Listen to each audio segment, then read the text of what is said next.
cup at a time. Tea time. Yeah, this is tea time. Yeah, making a difference.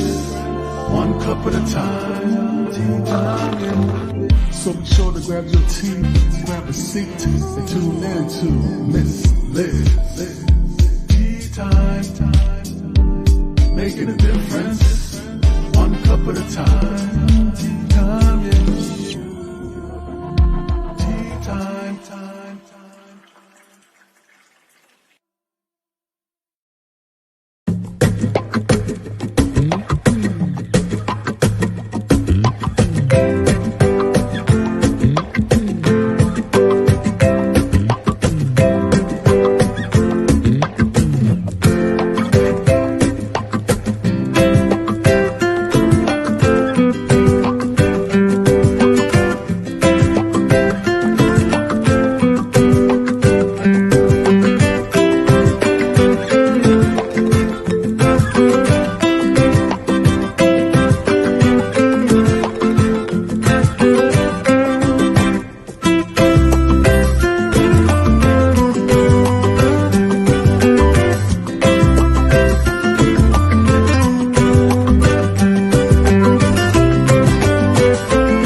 Well, welcome to Tea Time. It is afternoon tea time, and I am joined here this afternoon with the incredible Nan Arkwright, and we're going to be talking about children's mental health, sensory, and emotions, and all of that good stuff. So grab your tea, grab your coffee. You do not have to drink tea to sit and have tea time with Miss Liz. If you haven't subscribed to the YouTube channel yet, please give that a quick subscribe. Ring that little bell, and you'll be notified when all the tea times are there. We are at the end of the rope, guys. We are on the last month, and then we have the huge reunion show coming December 21st. So if you want to check that out, you want to subscribe to the channel because that's where that'll be hosted. It is a free event, but donations can be given to Miss Liz in order to keep these tea times going. So now let me give you a little bit of insight, disclaimer, bio, and all that. And let me get Nan in here, and we're going to spill some good old TEA with children's mental health this afternoon. Disclaimer for Miss Liz's Tea Time live show. Miss Liz myself is going live using StreamYard. Before leaving a comment, please grant StreamYard permission to see your name at StreamYard.com. Please be advised that the content brought forward for any Tea Time show hosted by myself, Miss Liz, is always brought forward in good faith. However, may bring forward dialogues and opinions that are not representative of my platform. The facts and information are perceived to be accurate at the giving time of airing. All Tea Time guests and audience participants are responsible for using their good judgment and taking any action that may relate to the discussion. The content brought forward may include discussions for some where they may be emotionally at risk. It's significant to know that this show is engaging in discussion forums only to offer and inspire awareness and connection and is not providing therapeutical advice. If you have any questions about the disclaimer or the panelist discussion, you may freely contact me, Miss Liz, through my email at bookingmissliz@gmail.com. Moving forward, should you choose to voluntarily participate in today's show in any aspect, I myself, Miss Liz, welcomes you. And should you decide that the show is not made for you at this time, I respect those wishes and will see you at a later show at a later date and time. And again, in 2023, all tea times are done on Thursday, 10, 3, and 7 p.m. Eastern Standard Time. If it's not a Thursday, it's a rescheduled tea time, or it's a guest that wants to come and have a second cup of tea with Miss Liz. So now a little bit on my guest this afternoon. Well, Nan Arkwright is a pediatric occupational therapist and a writer who supports families in regulating emotions and solving everyday problems that come up at home and school. At the age of 72, Nan is launching her writing career with an explosion of children's mental health books expected to be published in 2024. Already published is her best-selling, award-winning book, Mission Control, A Big Feeling Adventure. Now let me get Nan in here and we can share some children's mental health and get you parents out there involved with us. So welcome, Nan. Liz, thank you so much for having me. It's a delight to be here today. My tongue, I swear, I think I get anxiety or something. I'm not sure. I start to talk and I start reading people's bios and then I get all, ooh, what am I doing? It just hits me sometimes. So, Nan, I want to get started on how I get all them started. So who is Nan as a little girl and who is Nan now? Well, as a little girl, I loved being a teacher. So I remember lots of times in the summer when there was no school going on, I missed being at school. So I always invited my friends to play school with me. And of course, I always wanted to be the teacher. And because that was the most fun thing. And I look back and I think there were such early signs of my wanting to be a teacher. And I remember exactly where I was and when I decided that I wanted to be a teacher. When I was in third grade, I was on my front porch. I'm like, just this revelation, like, oh, and I never wavered from that. And I'm still doing it all these years later. And I really identify as that from a very young age. I was a very active child, always outdoors playing and hanging out with my friends. It was a different era than today, where I was just off for the day and came home for lunch and dinner. And so I feel like I had a wonderful childhood, and it made me who I am today. And I learned my social skills there by working things out with my friends, and there weren't adults there to manage that for me. And I learned how to be independent and be responsible and all those things in my childhood.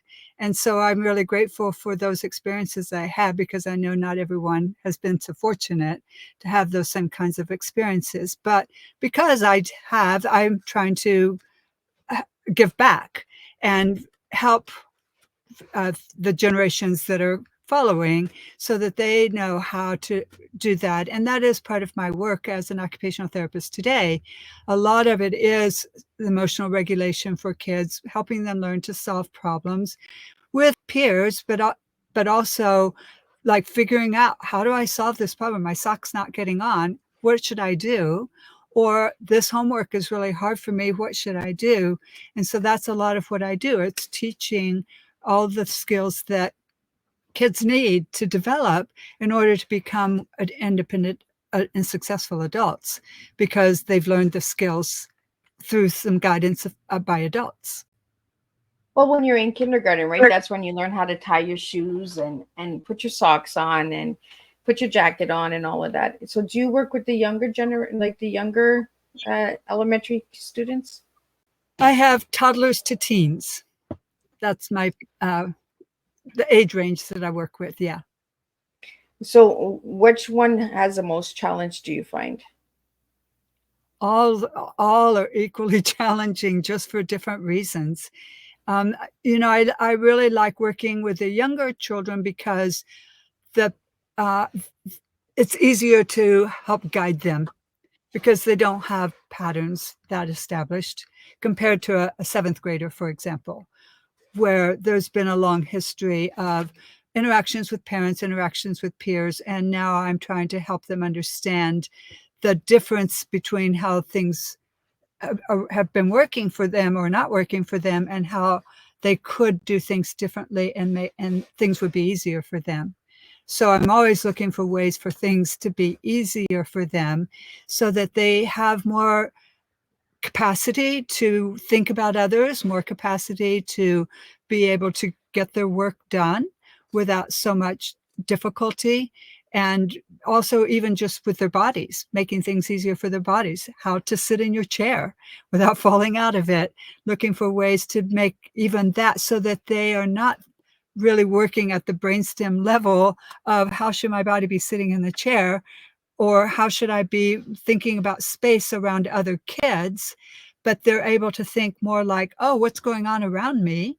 And what's the teacher talking about right now?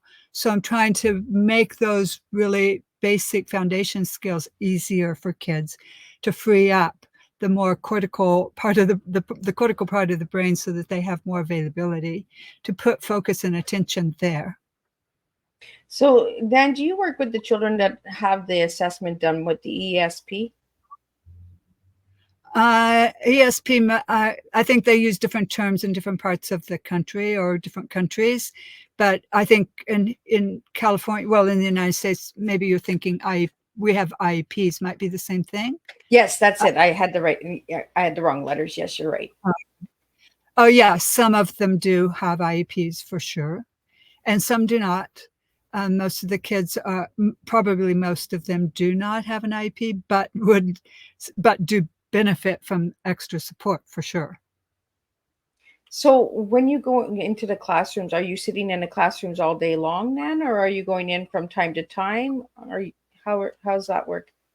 The kids actually come to me for individual sessions or for group sessions. I do go into the school sometimes for observations and sometimes to support the kids and help them, like help the teachers know how to support the kids in the classroom, because I can't be there all the time. So I really want to help the teachers. And similarly, I'm trying to help the parents, because if they have more tools to help their children and they're with them all the time, then they're going to be able to affect more of a change than I can on a weekly or twice a week basis with them. So that's really as much of a target, as I'm targeting adults, giving them tools as much as I am with the kids. They all need tools, but different kinds of tools, of course. So before we went live, you mentioned that you had watched Jim Price's Tea Time and the social skills. So how do you feel the social skills are in the educational system today, Nan? I hear a lot more challenges since the pandemic, more intense, more frequent, more unhappiness on the part of the kids, more feeling like with my oldest group of social skills groups, I hear a lot from them about how difficult it is to navigate the world now compared to before the pandemic. And so I think that they are unprepared for navigating the world. And I think that that's my goal. That's my mission, is to prepare them so that they are able to know what to do if someone says something to them that they don't like. And it's not easy at all. And it's not commonplace for parents to know exactly how to guide their kids either. It's very complicated. And I am always amazed when I see, like, I do have helpers in my social skills groups who social skills are just so easy. They can get kids to just help engage in activities so effortlessly and make them feel included and welcomed in a game that they're playing. And when it's easy like that for a child, it's underappreciated how complex social skills are. And when it's harder for a child to know how to interact with other kids, I think it's hard for people to understand, like, why is it hard? But it's really so complex and so many layers to it that I am looking for ways when I'm working with them to understand what's really difficult for the child. What can I do that would make the biggest difference in supporting them to build their confidence? And this is kind of where the mental health piece comes in too. And that is that mental health is a lot about being able to navigate and the ups and downs of the day, and to feel like you have the competence to and the tools to solve the problems, and to feel like I know, well, I said the competence to be able to do it, but also to walk away and say, I did it, and to be kind about it too, of course. But self-advocacy and knowing how to advocate for yourself in a way that is kind. And one of the things that is in the we didn't mention that I have a lot of books. Well, you did mention at the beginning that I have a lot of books coming out in 2024. But one of the main goals in writing those books is for kids to learn how to reach out to others. So the pro-social behaviors of kindness and looking for where the need is and how can I step in. And when I ask kids in my social skills groups, like, what was the week like for you with your friends? What did you do that showed kindness towards someone else? And almost always I helped somebody. They dropped their pencil. I picked it up for them. And so those are very small things, but they're awareness. Like I have a role that I can play in helping and make other people and in making the world a little bit better place. And so I'm trying to so when a child says that he was mean to me and wouldn't let me have a turn, then I try to help them understand what that could mean, and partly to reinterpret it as, oh, maybe that person didn't understand that you actually were wanting to join in. And that's very possible with many of the kids I work with, because they don't know how to speak up. They don't know how to get someone's attention, and just simply, not simply, but it sounds simple, but say, I'd like to play. And then for the other people that they're trying to join with, to be able to say, oh, sure, here's what we're doing. Would you like to do this? So it's helping the ones who are more capable be able to bring in the ones who are less capable and still learning. For whatever reason, they're younger or they just have not had the practice. And so everyone has a part to learn in a social interaction. And so if that child was thinking they didn't want to let them join in, I'm trying to reframe it and help them see a different perspective. I wonder if they didn't know that you wanted to play. Let's go together and find out. And of course, then I'm facilitating the situation for success so that the child who is can welcome the child in will be able to say, oh, sure, we're doing this. So a lot of it is kids not knowing the vocabulary. They won't let me play. Maybe that's the child doesn't know what they're wanting. And the child who says they won't let me play doesn't know how to say it any other way. And doesn't know how to say, I'd like to join the group, but I don't know what to do. Well, I think that the children are... No, go ahead. No, go ahead. I was just saying, I think that's often what the difficulty is with the children I'm working with.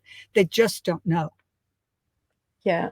Well, and we spoke about this morning with the guest this morning about human development is we don't teach it, right, on how to communicate, how to ask for what we want and express our feelings, because we're so closed up, right? We're so built on programming and society, and that where we have children that have sensory challenges and that, and we need to have more patience with them and guide them like you do when a child comes and says they don't want me to play.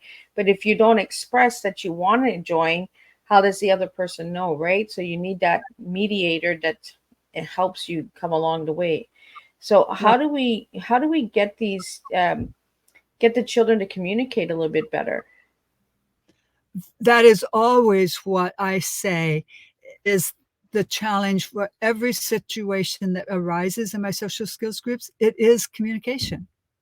And it is always a lack of it or a miscommunication or it's not a right word, but discommunication, but meaning faulty. Like there's something about it, like you mumbled it, or you didn't speak up loud enough, or you didn't get eye contact, something like that. But it is what is always at the root of a problem when I come to try to help kids who are having a bit of a conflict with each other. I don't like this, I don't like this, but they don't have the tools. They also often don't have the tools. They don't have the practice of knowing how to compromise. They don't know how, they don't have the practice of others reaching out to them. So they don't have that modeling to know, oh, I could do it to someone else because others have done it for me. So it is the number one that's a challenge for kids. And of course, some kids don't have the language. Their language skills are delayed, so that makes it harder too. And a lot of kids tell me, I'm too shy to speak up. Would you help me? So they'll talk to me, but they feel uncomfortable. They don't have enough practice, enough guidance, enough support from adults to say, I'll come with you. Here's what we can say. And I'm not trying to speak for them, but I'm trying to simplify it. I'm trying to set it up so they can say their few words, like, can I play? and I'm engaging the other kids to make sure they're listening and stay with the child while they're trying to get their message out to them, and then making sure that the other person says, yes, of course you can play. You can be this character in the play or whatever they're doing. So Nan, how did you get the name for your website? The hop, skip, and jump ahead. You know, there is a song, an old song, maybe from the 20s or 30s, called, it's got those words in it, but not a head. It's just a hop, skip, and a jump. And I thought, that's perfect. A hop. I work on all those gross motor skills with kids. And I just added the word ahead to it. And then on the introduction, I saw that you had taken shown the logo that I have. And the logo is a fingerprint character that you put your finger on an ink pad and you press it on a piece of paper, and it looks like the body of a little character. And then one of the characters, when you can add on the hair and the face and the legs and the arms. And I had one of my second grade clients do that for me. And that's her original artwork there. So she drew a little character hopping, another character skipping, and another character jumping. So I have a great affinity for the name, because I remember that little activity with that child many years ago and how fun that was to do that. So when I see that logo, I think it's really fun. And in fact, it's in the book, Mission Control Big Feelings Adventure. If it is online, that you can see it on my website. You can see the illustrator and me reading the book, and it has sound effects that go along with our reading of it. But if you look at the beginning of the book, there's a scene where it shows Joseph, the main character, and his dog Gretchen sitting in the living room. And on the wall, of course, are some framed pictures. And one of them is the hop, skip, and a jump ahead characters, the logo that's on the wall there. So it's cute.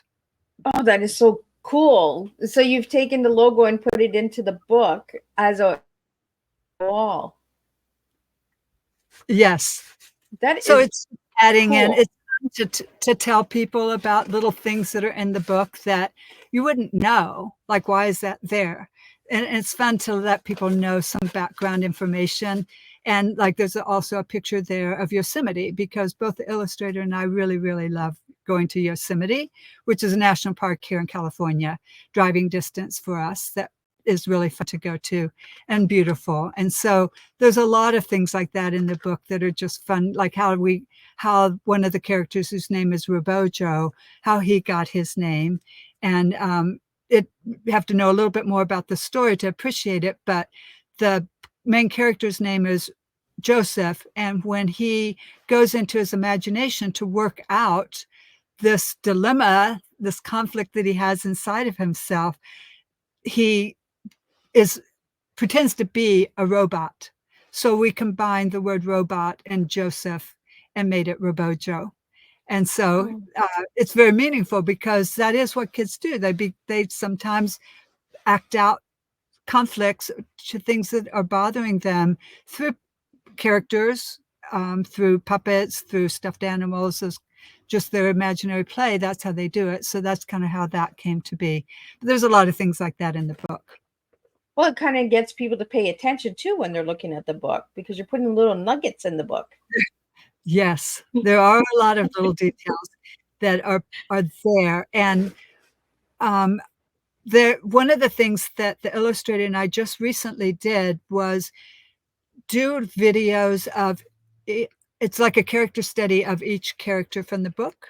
So we went through and talked about these little nuggets. Like, why did I do this with Joseph? And why did we add Gretchen in here, the dog, for this scene? And the illustrator added in things also that he had particular reasons and for adding in. And so we did a lot of collaboration. Unlike a lot of the, I know illustrators and authors, the illustrator writes the words and says, the author writes the words and says, here to the illustrator, will you make it fun? But Joe, the illustrator, and I really worked very collaboratively throughout the whole process. And so he brought in a lot of the fun in the book, and I brought in the therapy aspect in the book, and my expertise and my experiences of working with the kids and how hard it is for them to manage those big feelings that they do have, and how skilled an adult has to be in order to help a child with those big feelings and come out in the end feeling like, oh, I just grew from that situation. I'm not shamed for it or embarrassed by it or feel bad about it. I actually realize I could do something different next time. And I feel that there's a promise of tomorrow that I have now that I didn't have before, because I just learned a big lesson and solved my own problem. And that's one of the big things that I think has to do a lot with mental health, is being able to solve your own problems. And of course, they can't do it always by themselves, but the parents can set it up for them to be able to figure out how to solve the problem and break down the problem into a size that is manageable for them to solve. And so the youngest of the kids that I work with are able to do this, and they come up with ideas. Well, first of all, their ideas are their ideas, so they are willing to do them. But if I suggest an idea, almost always they say, nope, that's not going to work. And so I learned, like, their ideas are better. They like their own ideas. And sometimes kids really don't have an idea. And then I'll say, well, do you think this might be an idea? And I might offer them one or maybe two ideas. And then they'll pick, yeah, I could do that. But it is so powerful. It really makes a difference. And I think that that's something that is a lot of times very difficult for adults, because we're all so scheduled and we're all so busy, and we've got to get out the door and just hurry up. And kids are not having as much time to do some of those problem solving things, because it's much easier for adults to just say, here, I'll do it. And they're not having the time to struggle and having that feeling of mastery. I practiced it and I got good at it. So that's a big part of what I do in my therapy sessions too, is let kids struggle with things, let them be having a hard time figuring out what to do and working through it. And it's not hard for those situations to come up. I don't prevent them from happening. I allow them to happen so they can learn from it.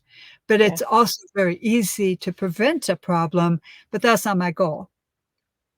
My goal is and I think children need to be able to problem solve, right? Because if we're doing everything for them, we're enabling them. So when they get older, they, instead of them understanding and knowing how to do it, they're just like, oh, well, mom and dad can do it, or grandma and grandpa can do it for me. And then when they get older, they're lost in the world. Yeah, they do need to have those skills that they practice from the very, very early age, because they can. I'm amazed that a 3-year-old can solve a problem. I mean, I'm not really amazed, because I know they can do it, but I love the process of watching them figure it out for themselves and think, look at you, even at this very young age. So that's the thing I try to help parents understand, is your child can solve problems from a very early age, but they need the guidance. They don't just automatically know how, but they can be set up to figure it out. So we have a couple questions here for you, Nan. I just want to get them out to you. So in your book, you say you have a bunch of nuggets. So at the end of the book, do you have like a part where you say, did you notice the hop, skip, and jump image on certain pages? Like, you put like little quizzes at the end of the book, or? There is one part on the website that talks about some of these little things that you're asking about.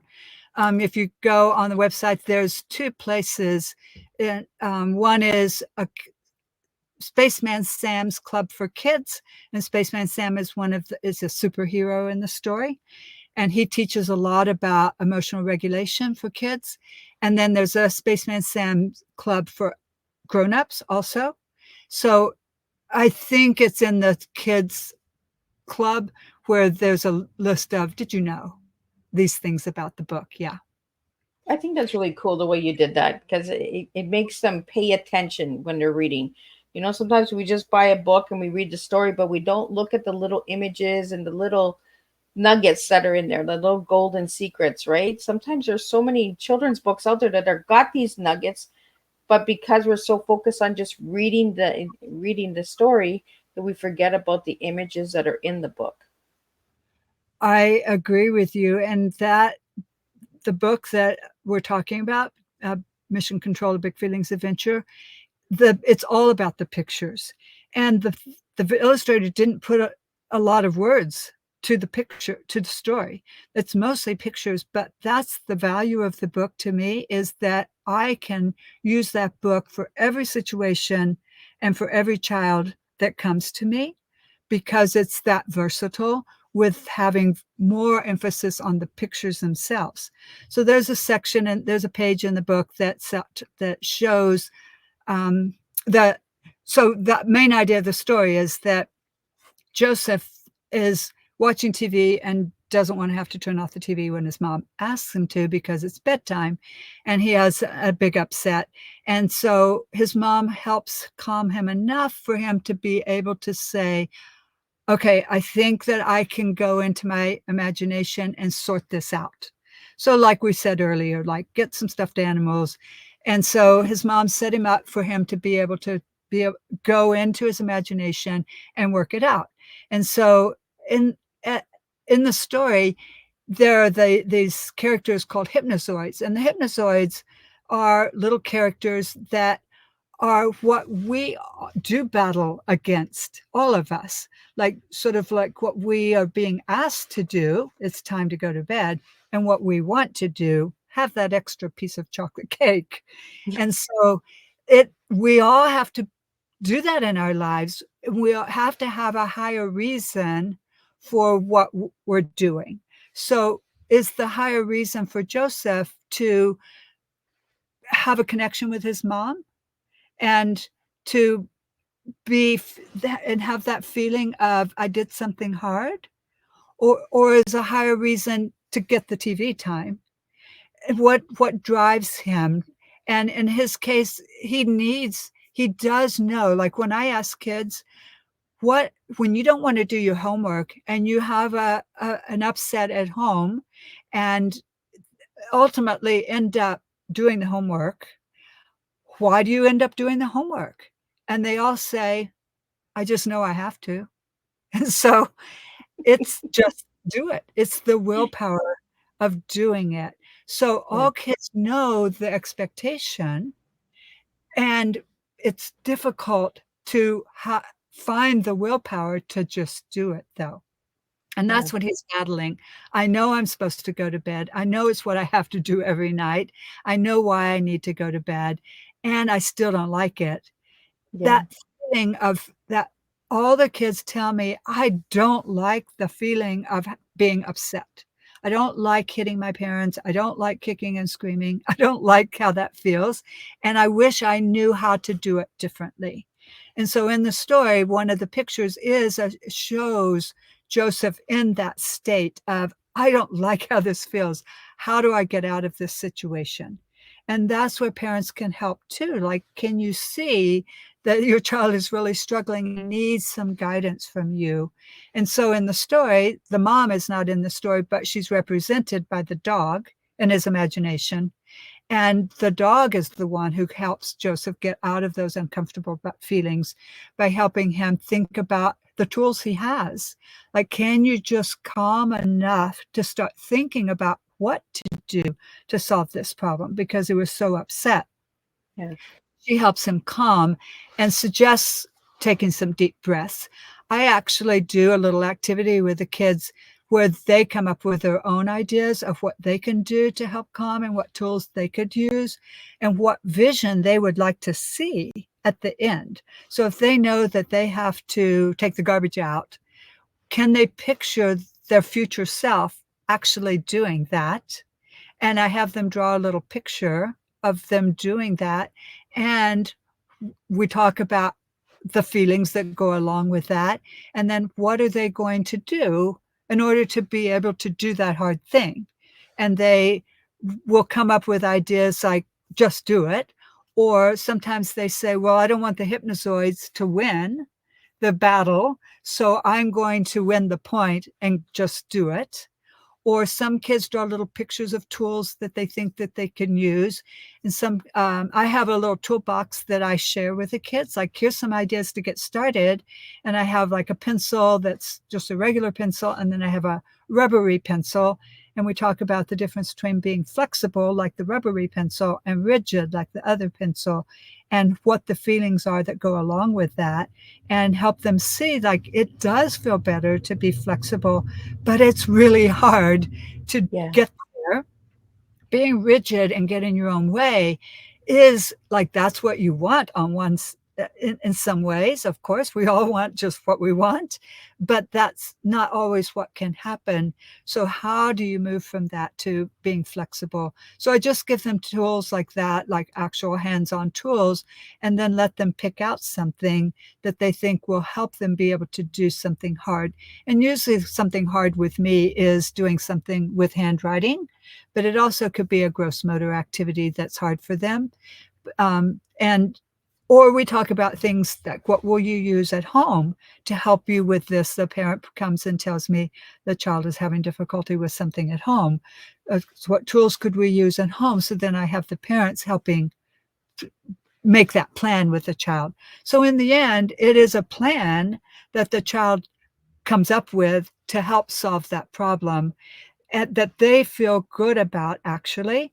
And then in the story, the mom narrates this whole scenario that just happened.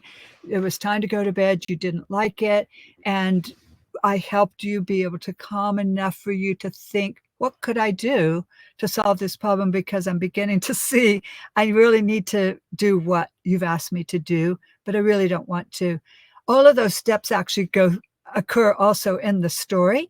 It's in the imagination part of the story. And in the end, the mom helps him understand, like, your brain grew from doing that hard thing. It's a way that you can feel proud of yourself for doing that, because it's not easy. And there's a poster on Joseph's wall that says, tomorrow I'll be a day older. Tomorrow I'll be more practiced. And tomorrow doing hard things would be just a little easier. And that's the reality. Like, you grow from every day that you're alive on this planet and learn new things, and you practice the hard things, and it gets easier. You get sort of used to it more. And in the end, at the end of the story, the boy's feeling very content and proud of himself for something that could have turned out very negatively without the support of his mom, or in the story, the support of that the dog gives to him to help him extricate himself from that uncomfortable feeling. I don't like how this is, and it's very graphic in the book what that looks like, so that, and kids relate to it. Like, yeah, I don't like how that feels. You're right. And so that's back to the original comment that you made. There's a lot of that, page by page. There's a lot to look at and talk about with every child. And I just pick out the things that are the most relevant for each child, for each situation, and work with that. But with the videos that I was mentioning earlier, that's where any other listeners who might be interested can go and find more of this kind of content to help understand how they can use the book themselves with their child, which was my goal, because I can't teach everybody, but I can do it through the videos, and hope that parents will access that and understand, like, this is teaching me, which is what all my books are meant to do, teaching the adults, here's what you can do, here's what it is like for the child, and here's where you can offer some support for your child. You can reach out to your child. Your child doesn't know how to do this. And so it's a big responsibility for the adult to be calm enough and to be able to handle those uncomfortable feelings themselves. in being able to help their own child, because that's not easy either on the part of the parent. So that's a really important part of the book, and that's where the videos are explaining a lot of those visuals that are in the book, that if you just read the words, you miss a lot of the whole story and a lot of the value of the story.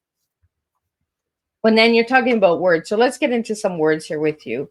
So if I give you the letters TEA, what 3 words would you give me today for your T? Oh, well, I think that the main thing that I'm always working on and have in my mind when I'm working with kids, like you're thinking about your 3 words around TEA, and the words that I think about a lot when I'm working with kids, one is empathy. So I really try to understand what it's like for that child. What could be the reason why they're having an upset? What could be all the things that went on during their day? What could be what's challenging for them at home? All of those things, I'm really trying to be there in their shoes and try to understand and try to interpret that for the parents, translate that for the parents. I think this is what's going on. And then I try out different responses. Like, is this a successful way to respond? And one of the ideas that I heard about from someone else once was the kids have a heavy backpack. They've got all of these things that have happened to them in the day, and they don't know how to process them. So one by one, I'm trying to help parents learn how to unpack that backpack and get those big feelings out, talk about those things. The book is a great way as a conversation starter. Let's talk about the things that happened in your day. And kids relate to the character, they relate to a book. Now, they don't have to talk so much directly about themselves, but it can be a conversation started like, are you like Joseph? Did that happen to you today at school? Oh, maybe we can get that big feeling out of your backpack so that you have a lighter backpack tomorrow when you go to school, or maybe even get them all out, depending on how many there were. And so you can start fresh again. So I think a lot of kids need that time with their parents to unpack the day. And their days are busy. And sometimes there's not time to unpack all of that. So they go back to school the next day with a heavy backpack that starts overflowing then. And that's when the children are like, I can't do this. This is too much for me. Another word that I have, which is, I guess, similar, maybe I covered 2 words in one, but the understanding. Like, there's a reason for what we're seeing. It's the surface of what we're seeing. Some people have used the analogy of the iceberg. Like, what we see are the behaviors on top, but what's underneath, and understanding that and trying to build the vocabulary for the child to have the words to describe what they're feeling. Because I think that's really frustrating to not know how to describe what you're feeling. Yeah. And the last word would be regulation, maybe / mental health, because when kids don't have the tools to know how to regulate, those kinds of things, research shows, does affect their mental health as an adult. There is a correlation. So it's really important for kids to be heard, to be seen, to be soothed, to be understood, to be known. All those things that we sometimes hear about are really, really important. And we've talked some about the Mission Control of Big Feelings book, but you also mentioned that I've got other books coming out. And one of the books series that I have coming out is it's No Keto No. And it's about turning those no's into yeses by helping the child understand. And that's the series that I've tried really, really hard to help parents know, here's the response. Here are the words, here's the vocabulary, here's what the child is looking for, here's the need to meet. And to change it from all I hear all day long is no, no, no. Don't do this. Yeah. Stop doing that. They hear way too much, and at school and on the playground, and just their days are hearing a lot of no's. How do you turn it into yeses? they have to be taught. And so it's a little giraffe in the story who learns from his friends who take the time to be present with him, take the time to hear the big feelings, take the time to say, I understand and I can relate, in fact, to what you're feeling. And then once the child feels heard and seen, then the giraffe in the story feels like, okay, well, now I know what to do. I have a plan. You just help me figure out by talking about that. I just figured out what I could do. And now I'm going to get agreement from my friends who the conflict was with. And like, is that cool?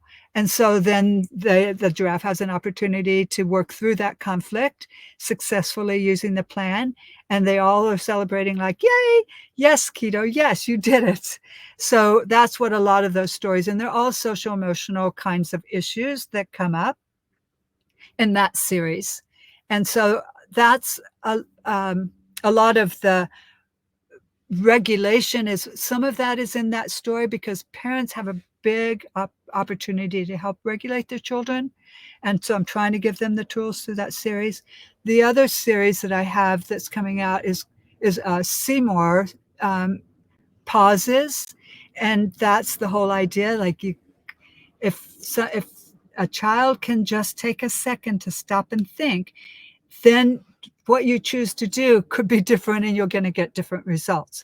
So in the story, the bird is helped by his sister, his older sister, to help him see what will happen if he does X and what will happen if he does Y, and helps him and helps the reader understand, like, for example, nobody will let me play. That example that I gave before, there's one of the stories is a little bit like that.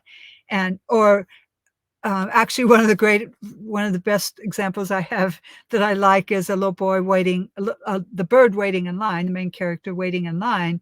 And there's a bird in front of him that has beautiful feathers, and he just is like desperate to touch the feathers. And he knows that if he does, it might be like the bird might not like it, but he's not really thinking about that. Kids always know that after the fact, probably they didn't like that, and I could have asked if I had thought about it. And then the bird has a reaction, and he's not paying attention to the reaction. The bird's just saying, like, stop, and he's not paying attention to that. And the bird responds again after he touches the feathers and says something a little stronger, and which upsets the main character. So he kicks, which is a very common thing that happens with many of the kids I'm working with. And the sister helps him like sort of rewind the video and see, oh, actually she did say, please stop, I don't like that.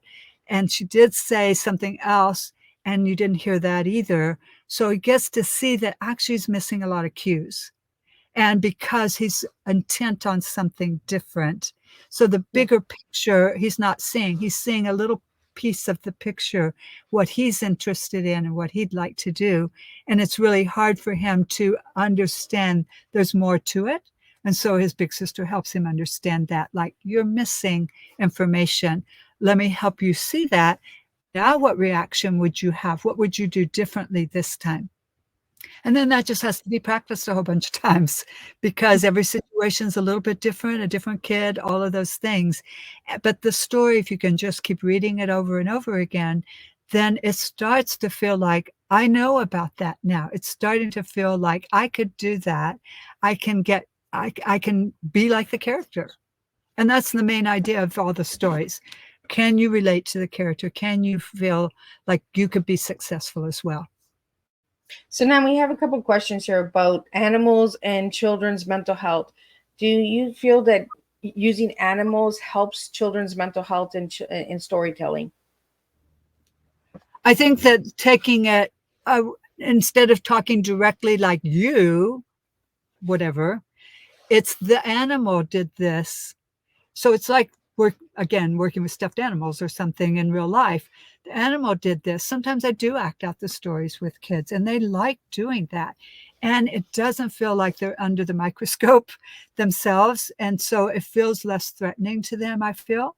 And so, yes, I I do think that, first of all, that is a topic that almost every kid will agree to discuss. Like if you say, what could you talk about with your friend? Animals is always a winner. So I think that it's always a good idea to use animals in stories as a way to relate. And then you can get little stuffed animal versions of the characters in the stories, get those made, and then it makes it feel even more real because now I can hold the animal in the story. And so, yeah, I think the animals in real life too have a lot of power. We all know how supportive they can be. And so I do think of them often as what we think of in real life as supports for us. So we also have another question here for you, Nan.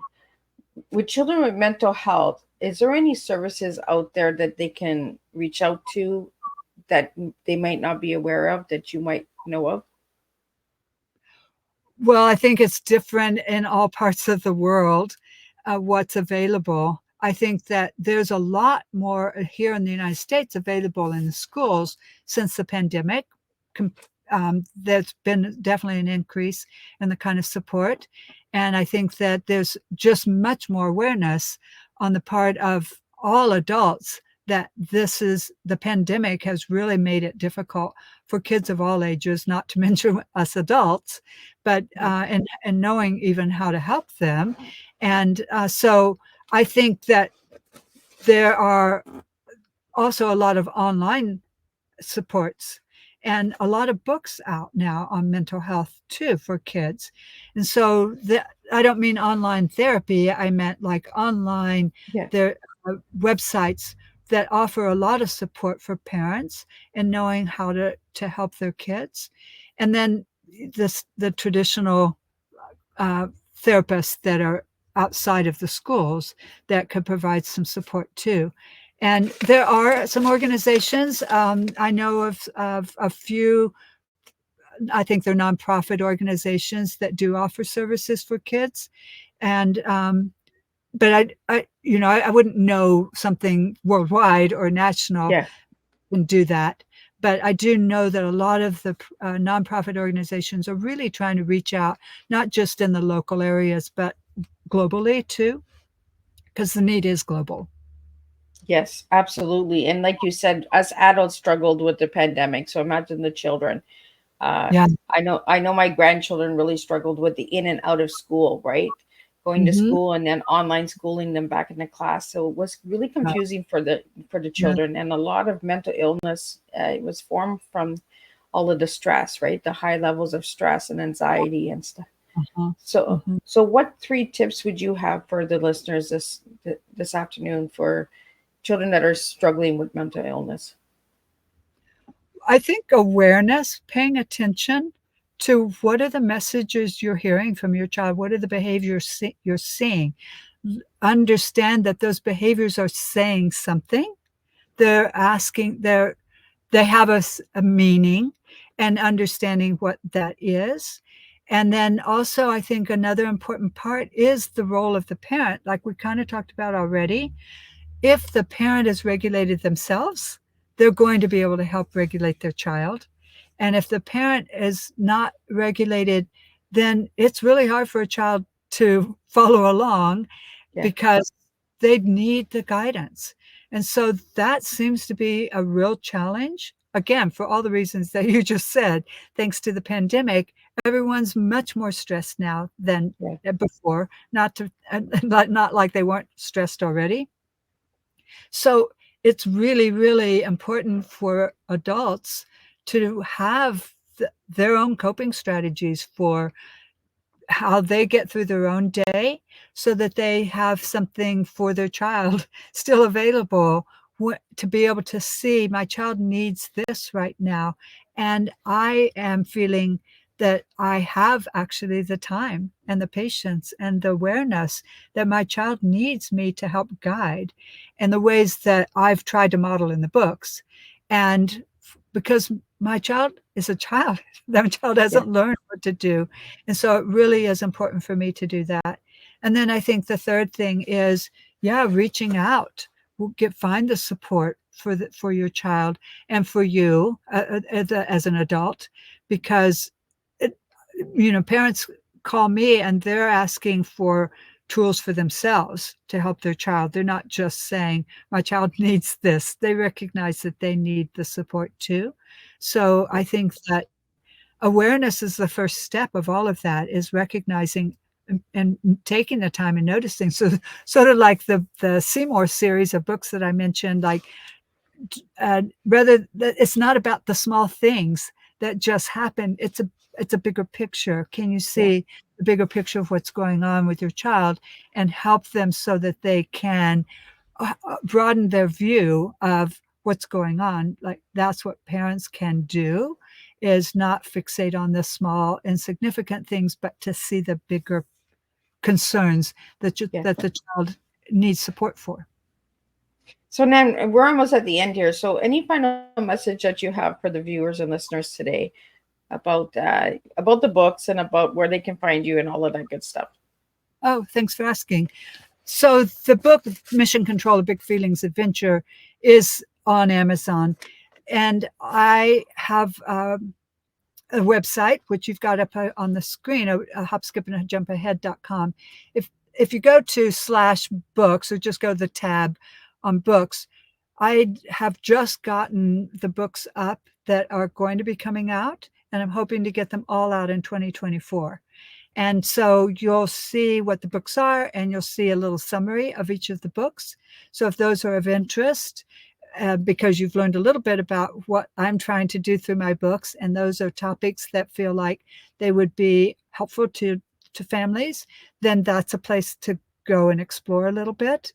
And also that's where the videos are also that I mentioned. Right now there's only 4, but there should be 3 more loaded on any day now. One of them for sure. There's going to be one more video being done on Monday, and then that should be loaded up. And then there's 2 that have been done but just haven't been loaded yet. So, but parents, if they're interested in learning more about the book that we've been talking about mostly today, there are 4 of them already, so they could get started on that if they're interested. So it's all about empowering parents so they can empower their kids. And that's why I'm putting out as much information as I can. All the books that are coming out next year will have extra activities to reinforce the messages that are in the books, try to encourage kids, and also information for parents to help them know, give them tools and a resource also. And so that's all on that website. And you also have worksheets and that we talked about, some activity-free service under the services. You have some free activity sheets that people can check out as well on the website. It's all under the books tab. Under the books tab. Yeah. And if they go to Mission Control, is the one that has a ton right now. And the other books, I'm working on them, and some are loaded but not available yet to see because I don't have the books out to go along with it. So it doesn't make much sense without the books. But otherwise, it's really worth going on to see all the resources that are on right now related to the Mission Control book. Well, thank you so much. And thank you so much for joining me today on Tea Time. It was a pleasure having you here. Christmas time is coming, so it's a good time to go out and get some Christmas books for your grandchildren, your children, and it makes a good conversation time. And also gets you to engage with your children and understand them a little bit more. Nan, I really want to thank you for bringing awareness to children's mental health, because I think it's deeply important. We don't speak about it enough, and we need to take that great big pause. We talked about that this morning with Janet, about how the human development really needs a pause. We're always on the go, go, go, go, go. So we need to just pause and take a break and take everything in and then start again, kind of recharge ourselves. So it's like a cup of tea. Your tea gets empty, you fill your cup of tea up again and you recharge again. So just keep filling that cup up. And then again, thank you so much for joining me on Tea Time. It was a pleasure having you here. And we'll be back tonight at 7 p.m. for the final tea time of this week. Next week, we will only have 2 tea times because my first tea time guest has a life issue that came up, and that guest will be on in season 5. So I'm going to be pushing her on until the next season. So all is well. She's in good health and everything, but we're just going to push it to the next season. So, and I will see everybody back here tonight at 7 p.m. with Stephanie Levine, and we'll be talking about romance and mystery and her new books out there. So, again, thank you, Nan, for Thank you having for tea with having me. the opportunity to talk with you. I appreciate it. It's a real pleasure.